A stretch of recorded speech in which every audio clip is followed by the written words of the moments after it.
Well, cleanup is underway after last night's storm blew through the town of Hennessy. Yeah, Mike said 90-mile-per-hour winds hit that area. News 4's Natalie Clydesdale has a look at all that damage. Well, this storm's winds were so powerful, it blew off this red church building's roof and blew it about a block and a half down the street to now it's covering this greenhouse here.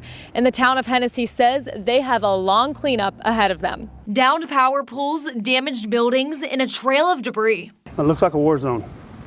It does. The aftermath of Sunday night's storm that tore through Hennessy in Kingfisher County. We had a lot of high winds last night. I was told estimates over 90 plus.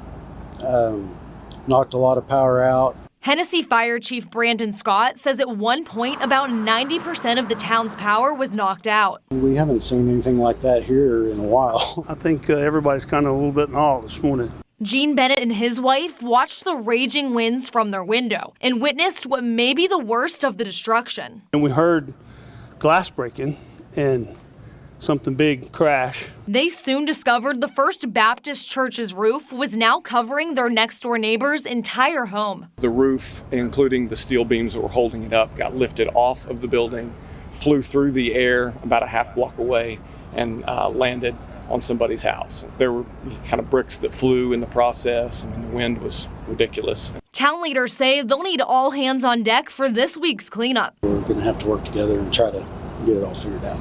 Meanwhile, despite his house also taking a blow from the storm, Bennett says he's just thankful no one was hurt. It's amazing. Thank the Lord for today, tomorrow, and yesterday.